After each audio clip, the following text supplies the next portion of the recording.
Hi, everyone. I'm just going to wait a couple of more minutes. I can still see candidates are joining us at the moment, so I might just give it a few more seconds before we start, if that's all right with everyone.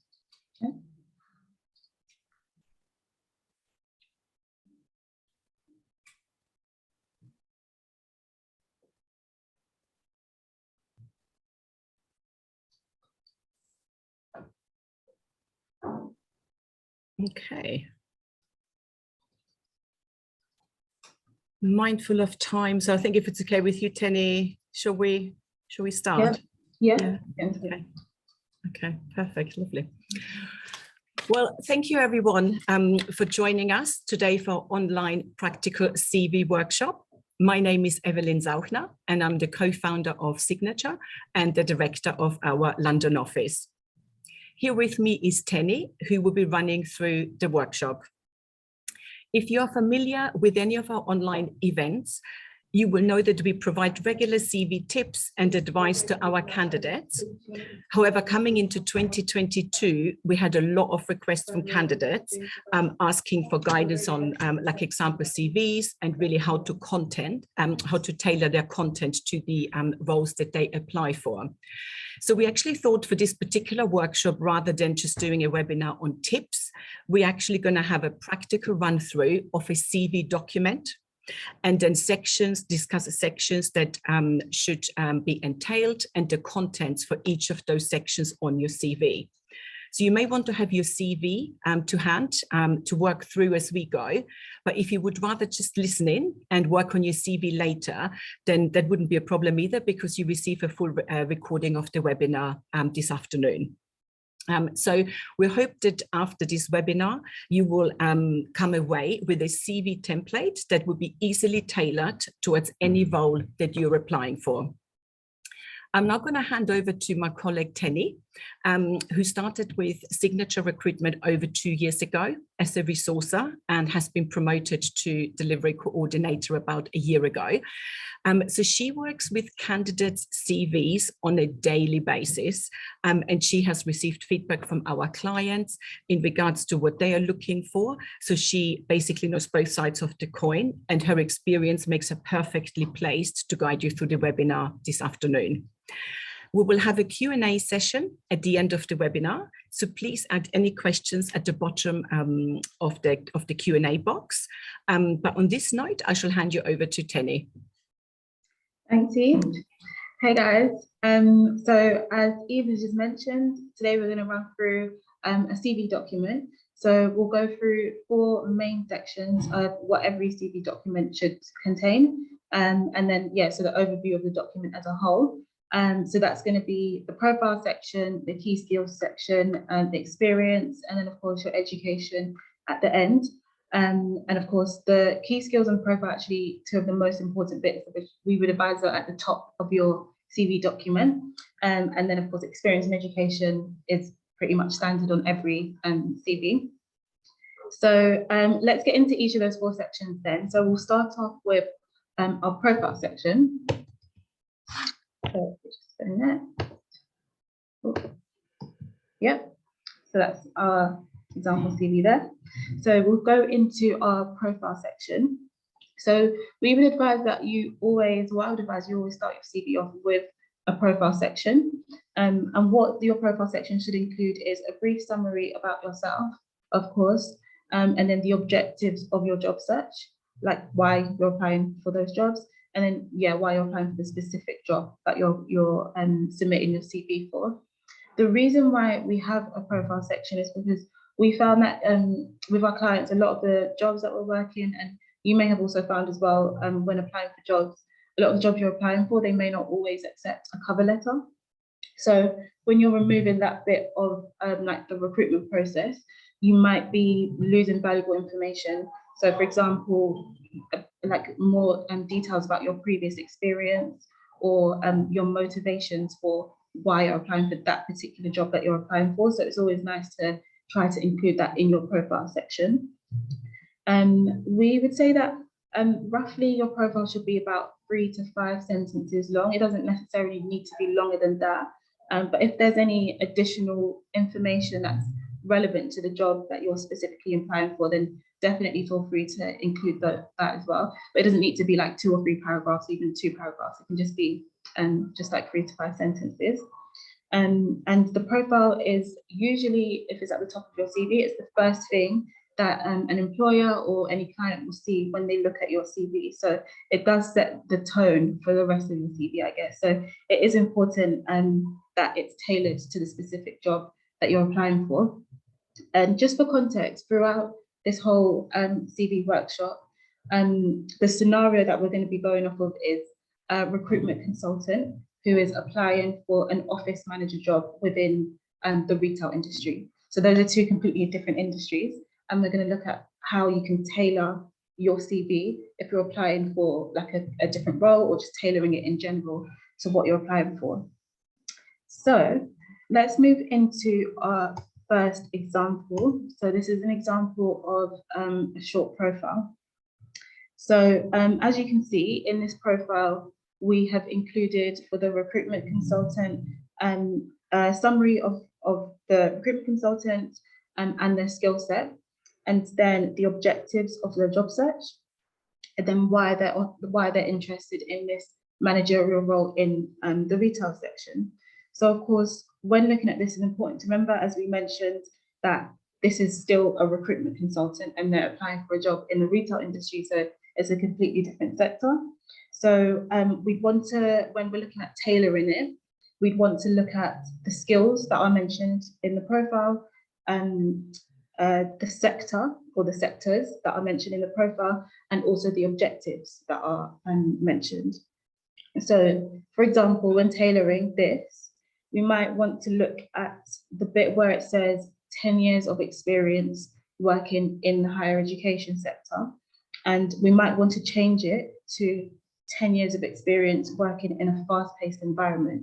So it broadens where that could apply to, because it's not just within the higher education sector. So of course, within retail, we know that retail can be fast-paced. So it now has experience that's applicable to a sector that obviously the recruitment consultant hasn't worked in before. And then say if we were going to look at the skills that are mentioned, in that profile, it mentions that the bit about stakeholder relationships. So of course, within retail, it's quite like a customer focused role. Even if you are working in like a head office, it's always kind of about like putting the customer first. So you definitely want to include something that's maybe more customer focused, or demonstrates strong communication skills. And then with the objective, you might want to say that it might stay the same in the objective in this profile, or you might want to say why this person is specifically interested in joining the retail sector, coming from a recruitment background. So that's a summary of the profile and how you can tailor it to the specific job that you're applying for. So now we can move into the second section. So that is your skills, your key skills section. So in the key skills section, it's basically pretty much like a shopping list of everything that an employer would want to see on your CV, and yeah, kind of the requirements of what they're looking for on a day-to-day basis. And I know on a day-to-day, when I'm sourcing for jobs, I get given a list of like skills that the clients that we're working with are looking for, and often we put that on the top of the CV. And often if they don't see like what they're looking for, if it's like a system or a particular skill, like minute taking, for example, if they don't see that right away, they may not even be interested in kind of continuing looking through your CV and looking at your experience and things. So it's definitely good to look at the job description you're applying for and include any relevant skills that you have there. So let's get into the example. So we always say that on your in your key skills section, you want to include a mixture of soft skills and hard skills. So soft skills would be more like personality traits. So if you're organized, if you have strong communication skills, or if you have great time management skills.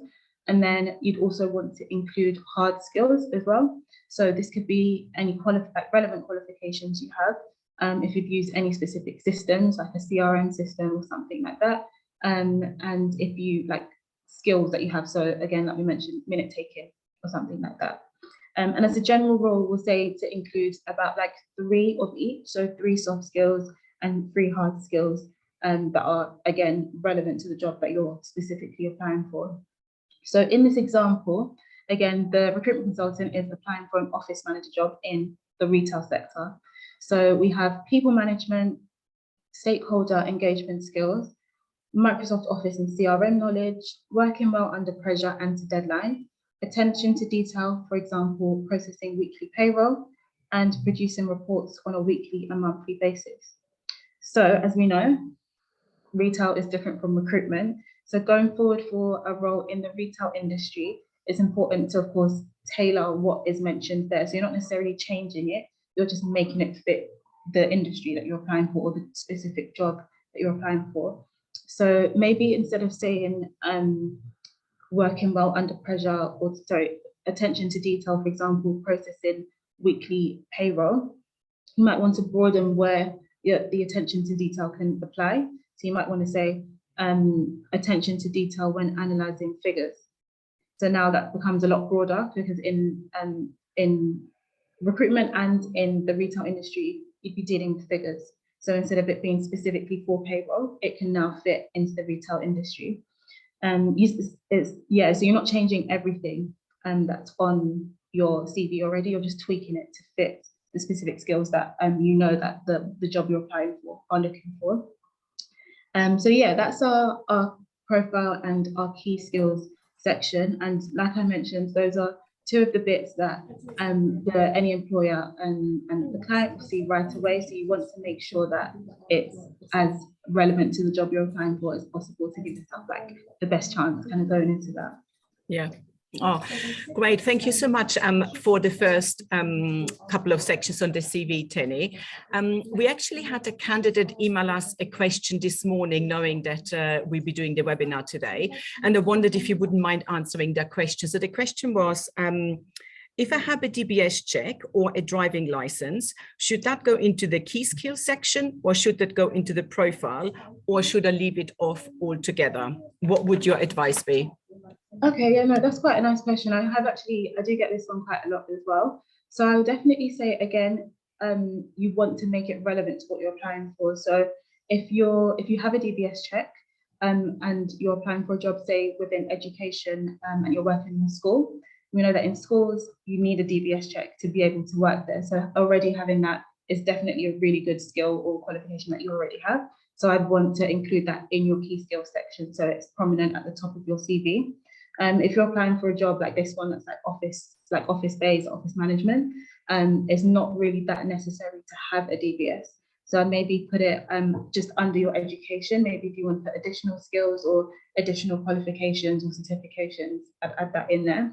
And I'd say the same with like a driving license as well. If you know that you're applying for a job that specifically has required that, or would be a bonus if you had it, you'd want to definitely put that at the top of your CV under your key skills section. But if you're applying, again, like an office management role where it's not necessarily required, but you still want to include that just in case, again, just put it underneath your education section at the bottom as additional certifications or additional skills that you have there. But that's a really nice question. I get that quite a lot, and I guess it is worth thinking about for sure. Oh, thanks for that, Tenny. If anybody else has questions, like I said at the beginning, please enter them at the bottom. Like I think the value of the webinar is today for it to be definitely personalized. So if anybody has any questions, you can put them there anonymously, and we'll certainly try to answer as many of them as possible towards the end. But in the meantime, Tenny, do you want to go to the third section of the CV? Yeah. So next we have the third section, so that's your work experience. You go into that. So you have experience here. And so this section pretty much does exactly what it says it does. It's a timeline of like where you've worked, what you've done, and your experience. So you definitely want to include kind of reasons for any gaps on your CV as well. So if you went traveling, or if you took some time out, or you were in education or anything, you definitely want to just kind of put that in there, because it is literally a timeline of your work history and your work experience. And bits that you want to include is obviously you want to include the company name of where you're working, the job title, so what you did in that particular role, and then the correct dates of when you worked there.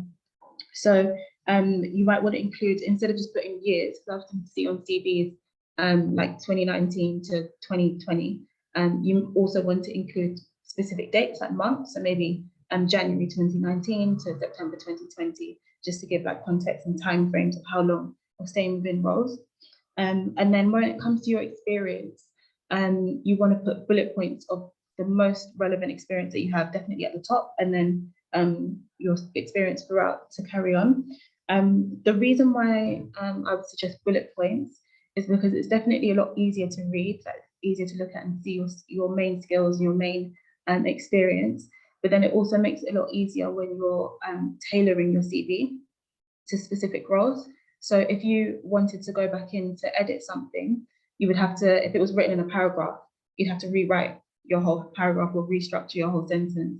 And that might take more time or take more effort than if you just had bullet points. You can just go in and reorder things, or you know exactly what you're looking for to change, basically. And then within your bullet points too, you also want to expand as much as you can and apply, I guess, the skills that you have. So for example, if you did data entry in your previous role, you might want to say, instead of just putting a bullet point that says data entry, you might want to say data entry on candidate records with a high attention to detail in line with data protection laws. So it just kind of gives a bit more context to what you're actually doing in that particular role. So I have an example for this one as well. So I'll just get that one up. So again, this is just for our scenario. So a recruitment consultant who's applying for an office management role in the retail industry. So as you can see, we have like clearly stated, you'd expect the within retail, it's quite people focused. So you'd expect the bits that's to do with like people interaction or communication to be moved to the top of the bullet point section. So when an employer is looking at your CV, they can see right away the most relevant skills and to what you're applying for. And then you definitely want to expand, as previously mentioned, on what you were doing there and everything. And I hear a lot about how long your CV should be in terms of not longer than 1 page and not longer than 2 pages, but it's definitely best to just get all of your relevant skills and all of your relevant experience on there, so that the jobs that you're applying for, the employers can see how well your experience matches pretty much exactly what they're looking for. So it is just a myth that your CV just has to be 2 pages long and you have to cut things out and stuff like that. So that's our experience section. It's pretty straightforward and roughly would generally stay the same. So our fourth and final section is the education section. So we've just done like a brief mock-up of kind of what it would look like. So of course those dates are not real dates, that's just a mock-up of what it looks like. So with education, it's really similar to experience. It's not really going to change much. You want to include where you studied, what you studied, the grade you obtained for sure, because you work really hard for those. So you want to make sure that you put that there, and that's definitely there. And then any transferable skills that you might have gained whilst in those particular courses or studies that you did. And then if you also did any extracurricular activities or got any merits or were in any societies or committees, if it's relevant to the role, I would definitely include that as well, because it's great experience to have there. And as a general rule, we always say that obviously the more experience you get working in roles, the less prevalent sort of the larger the section of your education section needs to be. So if you were a recent grad and most of your experience in terms of skills that you had or systems that you've used comes from being at university, then you definitely want to include as much detail about what you did, like any maybe major projects that you worked on, any achievements that you did there, systems that you use, you definitely want to include that in your education section. But the more you work and you get more experience from like the companies that you work with you want to kind of like move that more into your experience and kind of make that a little bit less. So I have an example here. So again, this is for the recruitment consultant who's applying for a job in the retail industry office management role. So they have their university, the dates that they've gone there, the grades that they've achieved, which is really important. And of course, because this person that we're using has experience, they've just put in modules that they've worked on. So people management, recruitment, learning and development. But of course, if you were more of a recent grad, you might want to expand a bit more on what you did on each of those modules.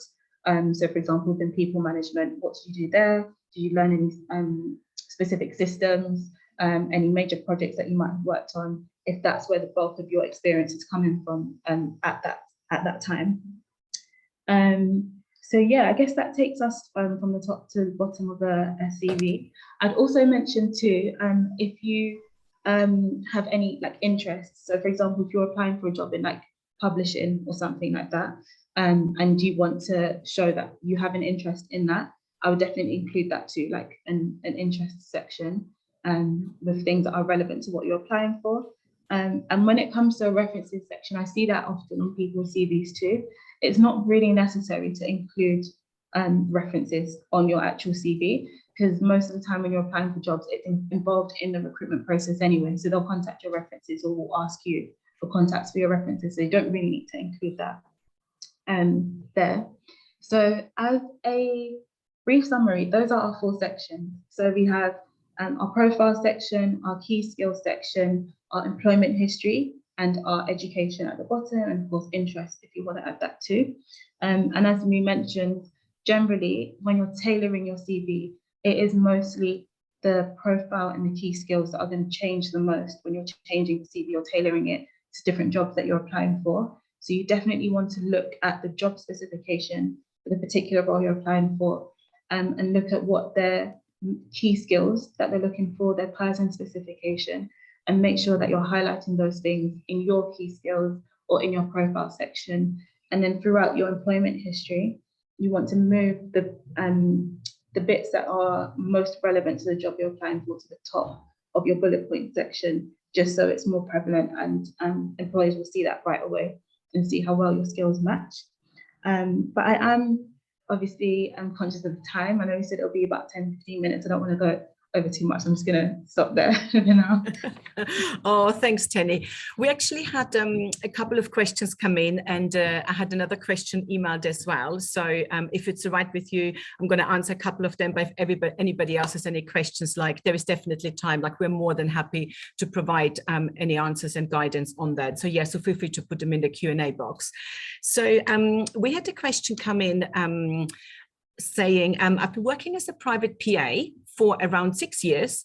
During this time, I've had done some shorter term contracts as a PA, 1 to 6 months. And sometimes I wasn't able to stay more than 2 years as the nature of my role had changed and I was made redundant. How can I write a strong CV without looking jumpy or flaky? So I'll be quite happy to answer that. And obviously, Tenny, if you could have any input on that as well. We would normally say to candidates, if there is a particular concern that you think an employer might think, you know, when they look at their CV, it's probably best to address it in the profile, because you probably can't really make up anything, and you should never make up anything on the CV. And really, if you've been as a PA for 2 years, it's not that flaky. I mean, some employers might think moving around after 2 years is necessarily not the end of the world.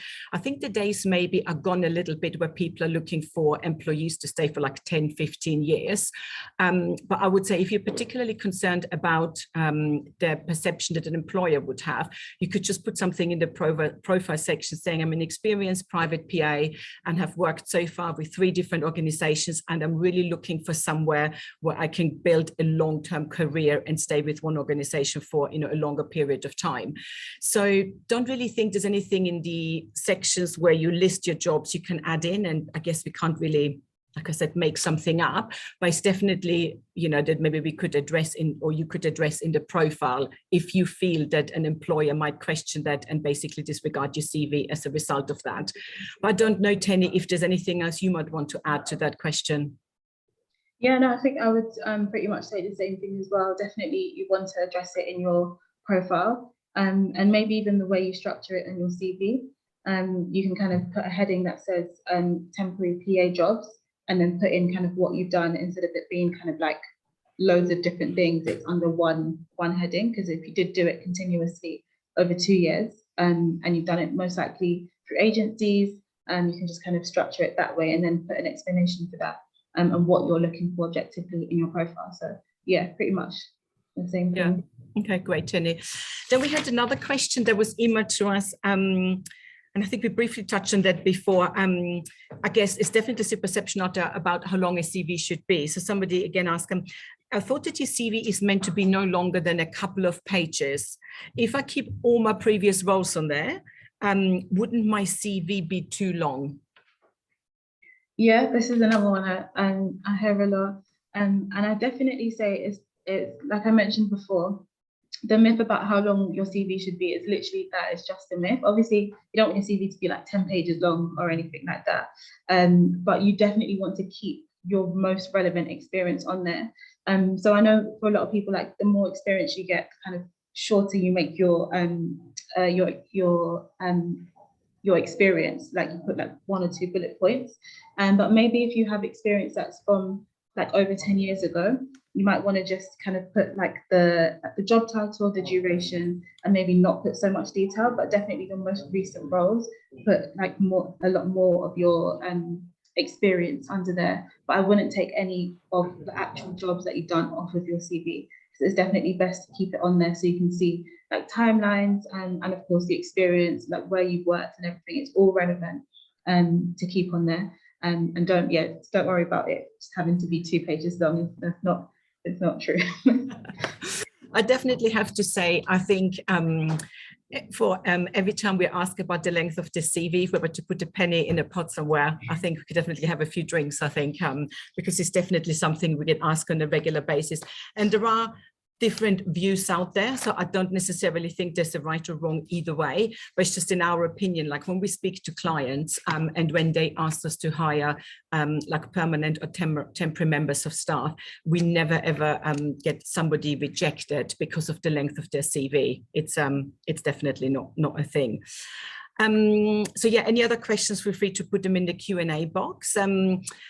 We had another question comes through, which was around, when people have gaps in their CV. So somebody asked them, I've got longevity on my CV, but if I was out of work for a year due to chronic illness, like for example, 6 years ago, obviously not ideal, not something, this person would want to advertise, but how would you address that, Tenny?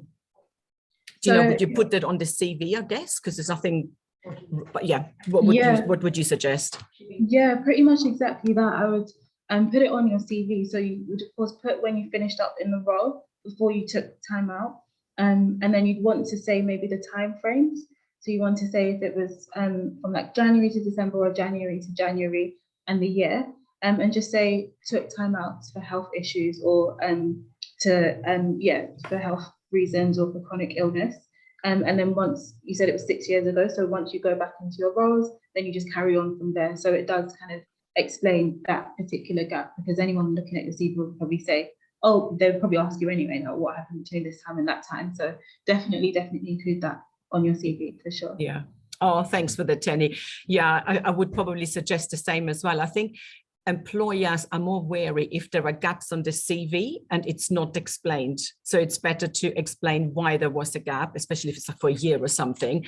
And obviously, if it was such a long time ago, an employer can see that you've been in work since. So it's, it's probably not something, that's really going to come up that much. So yeah, so hopefully that has answered that. We had another question come in. Is there a danger that being with the same company for a long time can make you appear to be stuck in a rut? And how would you address that? You happy to answer that, Tenny? Do you want me to answer that? Yeah, I can answer that. No, not at all. I think being in a company for a long time is actually a good thing. It looks really well on your CV because it means that you've got longevity, and of course, to stay in a company for that long, they obviously enjoy you being there, so they enjoy you staying there.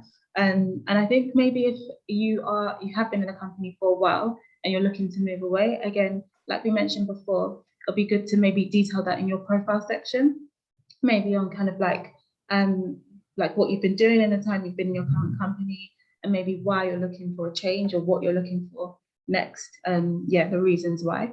But I don't think it's a bad thing if you've been in one company for a while. It's a positive. It reflects positively on yourself. That would be my take on that.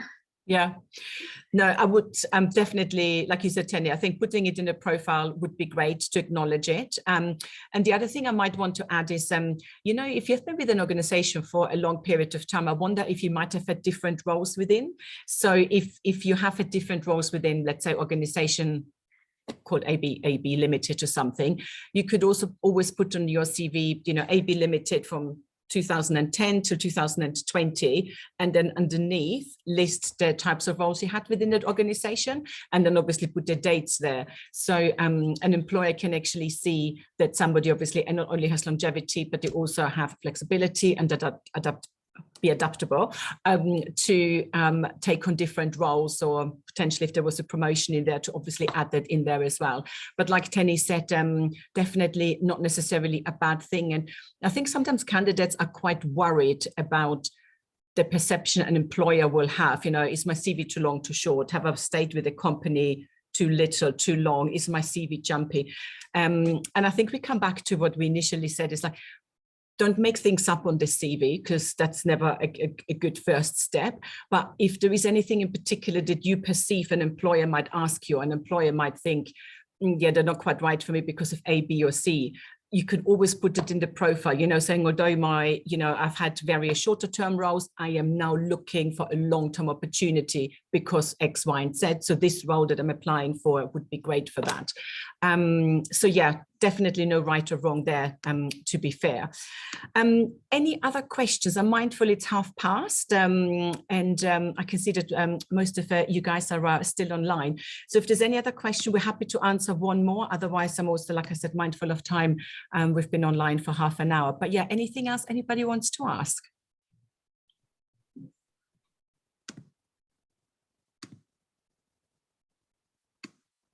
Okay. I think that probably brings us towards the end of the CV workshop. So I want to say thank you very much, Tenny, for your insight and your guidance. I thought it was really useful, and I hope that everybody who attended today will be able to produce a CV template that can be easily tailored for any roles that you will apply for going forward. If you are interested in any of the vacancies that Signature are working on, you're welcome to look on our website, signaturerecruitment.co.uk, and obviously see if there's any roles that might be of interest to you. But otherwise, I just wanted to say thank you so much for joining us. Hope you have a great afternoon, and yeah, wishing you all the best in your job search. Thanks, guys.